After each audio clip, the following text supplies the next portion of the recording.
Hello and welcome to the Mutual Fund Guide. It's all about your funds and your returns. I am Muralidhar Swaminathan.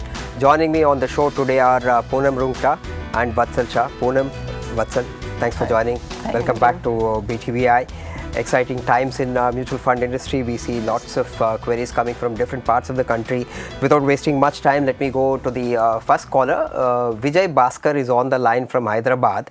Good afternoon, Vijay. What's your query? Yes, sir. Good afternoon. I want to start SIP in mutual fund. Yeah. Long term, sir. Right now, I'm doing in SBI small cap fund, and I want to do another fund also. Okay. For long term, please recommend the best fund. Okay. How much do you plan to invest, Vijay? I invest every month 2,000. 2,000. Okay. You want to add 2,000 more? Yeah. Okay. In SBI small cap, I'm paying 1,000 Okay. for long term. Is it best, sir? Okay. Otherwise, any good fund to do another one also? Right. You want to take that question first? Yeah, Vijay, so, that's what we ask our clients before deciding the amount of the SIP. First, look at the goal attached to it. So, whether 2,000 is going to be enough for him in future or not, for the reason that he is investing. Right. Having said that, I'm sure he would have done some working about how much money he has. So, he should have a good mix of a large, mid and multi-cap as well. So, not just one small cap fund. Because as we see that when the large cap moves, the mid and multi will not move for a elongated periods of time.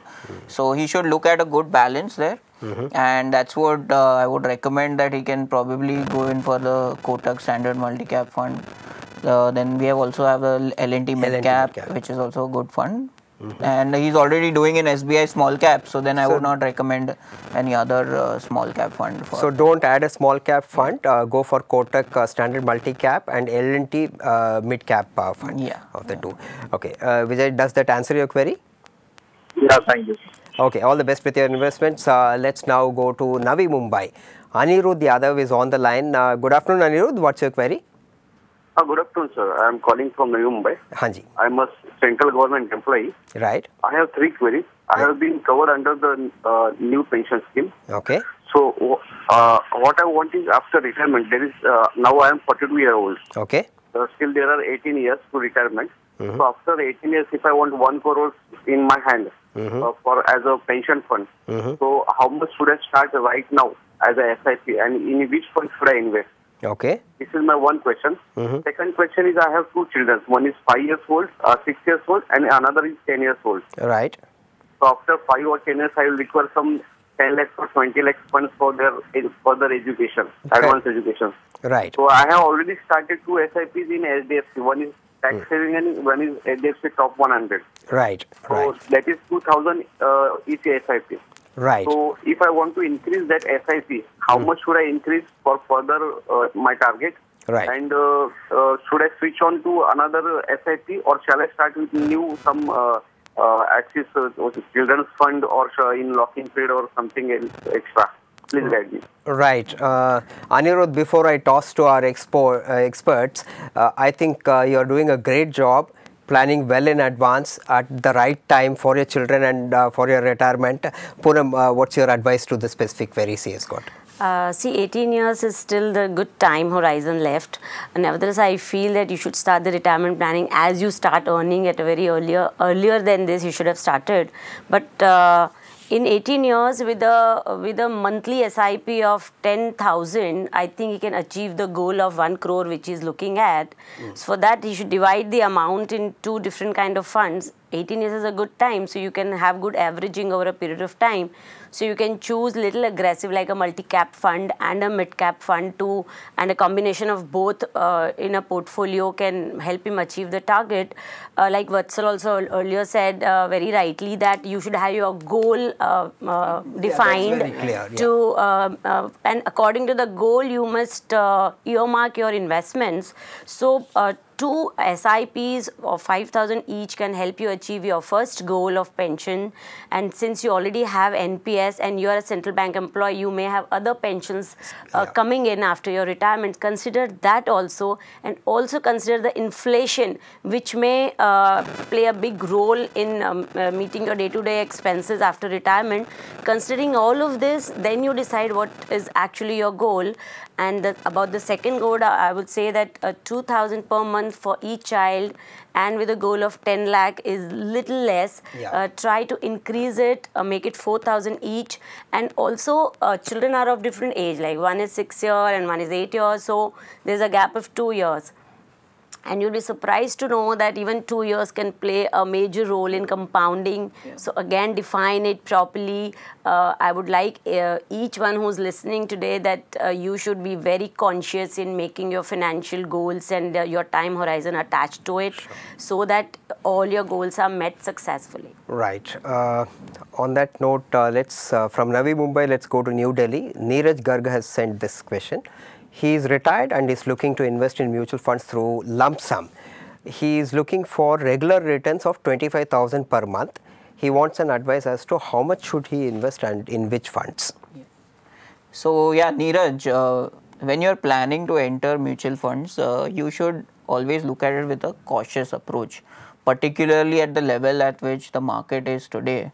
So what I would recommend is that there is something called as a dynamic asset allocation fund, which ranges investment in equity and debt at different levels of the market. The ratio of the same will change.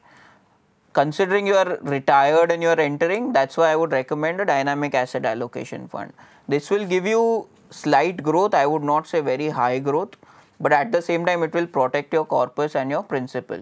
After that, if you start an SWP from that of 25,000, so you know that your balance money will grow and the 25,000 can be met for your expenses. So I would recommend a balance advantage fund. ICICI Pru balance advantage fund is a good fund in that.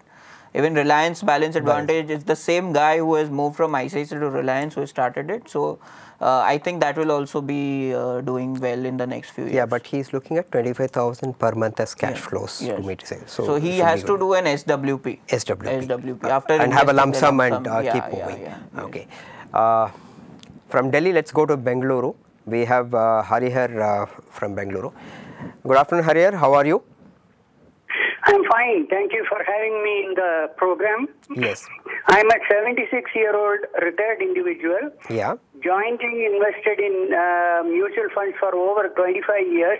Okay. And we have a portfolio of 15 to 18 funds Right. of a value of 75 lakhs. Okay. Mostly these are in dividend payout option. Right. Now the question is, with the new dividend tax, we stand to lose nearly 11% on that income. Right. So, is it advisable to switch to growth option and then go for systematic withdrawal? Yeah. Suppose we do that, such switch, will it attract capital gain tax with January 18 base value? Right. I think your thoughts are absolutely correct. You know, you need to save on tax, and switching is something that should help you save tax, but then in the short term he has to pay capital gains tax. Poonam? If the investment is over 1 year, the long-term capital gains. Yeah, long-term capital gains, but till 1 lakh it is also exempted.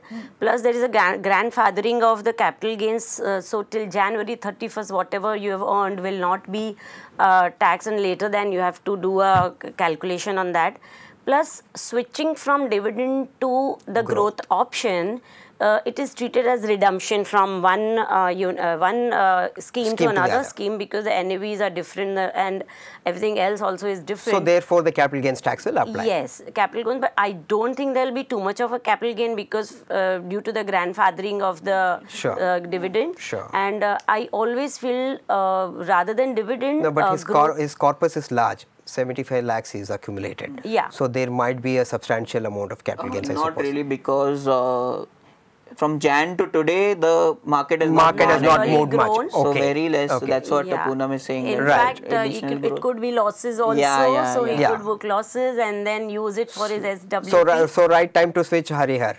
any time is good. I wouldn't say what is the right time or what is the wrong time, because we should No, not he will save time on the capital gains. markets. Absolutely. But SWP is a better approach because it helps in capital appreciation, and dividends are now attracting taxes also. Yeah. And dividends are not regular.